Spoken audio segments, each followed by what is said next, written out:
ഇവിടെ ആ സ്ത്രീകളെ വീണ്ടും വീണ്ടും കോടതി കയറ്റുക എന്ന് പറയുമ്പോൾ അവർക്കുണ്ടാകുന്ന മാനസിക പ്രയാസങ്ങൾ, മാനസിക സംഘർഷങ്ങൾ, ആ ഒരു എതിർവികാരം കൊണ്ട് മാത്രമാണ് CPM-നും അതുപോലെ തന്നെ ഇടതുപക്ഷ ജനാധിപത്യ മുന്നണിക്കും തീരദേശ മേഖലയിൽ ഒരു സീറ്റ് പോലും ലഭിക്കാതെ അപ്പാടെ ഈ തെരഞ്ഞെടുപ്പിൽ നിന്ന് അല്ലെങ്കിൽ കോർപ്പറേഷൻ്റെ ഒരു അംഗത്വത്തിൽ നിന്ന് മാറി വെക്കേണ്ട 2022 നവംബർ 22-നാണ് കേസിൻ്റെ ആസ്പദമായ സംഭവം, കേസിൻ്റെ തുടക്കം തന്നെ എന്ന് പറയുന്നത്.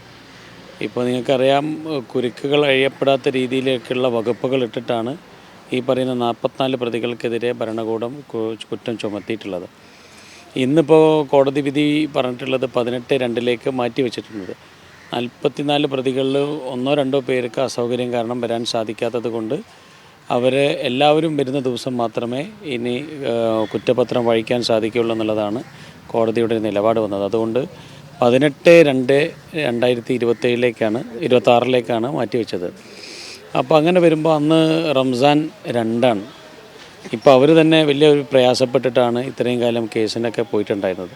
കഴിഞ്ഞ തിരഞ്ഞെടുപ്പിൻ്റെ കാലഘട്ടത്തിൽ ആ പ്രദേശത്തെ തീരദേശ ഭാഗത്തെ മുഴുവൻ വികാരവും ഈ ഒരു പ്ലാന്റുമായി ബന്ധപ്പെട്ടും ആധുനിക അറവുശാല നൈനാവളപ്പിൽ കൊണ്ടുവരുന്നതുമായി ബന്ധപ്പെട്ടൊക്കെ ആ ഒരു എതിർവികാരം കൊണ്ട് മാത്രമാണ് CPM-നും അതുപോലെ തന്നെ ഇടതുപക്ഷ ജനാധിപത്യ മുന്നണിക്കും തീരദേശ മേഖലയിൽ ഒരു സീറ്റ് പോലും ലഭിക്കാതെ അപ്പാടെ ഈ തെരഞ്ഞെടുപ്പിൽ നിന്ന് അല്ലെങ്കിൽ കോർപ്പറേഷൻ്റെ ഒരു അംഗത്വത്തിൽ നിന്ന് മാറി വെക്കേണ്ട ഒരു സാഹചര്യം ഉണ്ടായത്.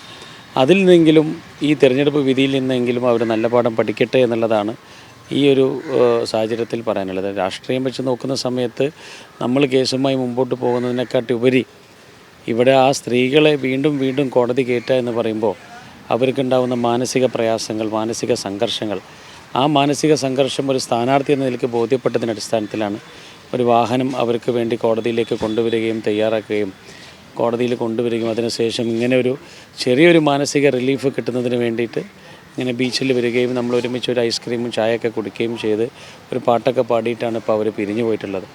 അപ്പോൾ എത്രത്തോളം സ്ത്രീകളെയും കുട്ടികളെയും ദാരുണമായി മാനസികപരമായി ബാധിച്ചൊരു വിഷയമാണെന്നുള്ളത് ഭരണകൂടം ഇനിയെങ്കിലും കണ്ണു തുറക്കട്ടെ എന്ന് കൂടി ഈ ഒരു അവസരത്തിൽ പറയുക. അപ്പോൾ യാതൊരു സംശയമില്ല, പിൻവലിക്കുന്ന ആവശ്യപ്പെട്ടുകൊണ്ട് മുഖ്യമന്ത്രിയെ കാണും, അതുപോലെ തന്നെ മന്ത്രിമാരിൽ ചാർജുള്ള വ്യക്തികൾക്ക് ഇവിടെയുള്ള ആളുകളെ കാണും, ഇനിയിപ്പോൾ തിരഞ്ഞെടുക്കപ്പെടുന്ന മേയർ ആരാണാവട്ടെ അവരെയും കാണും.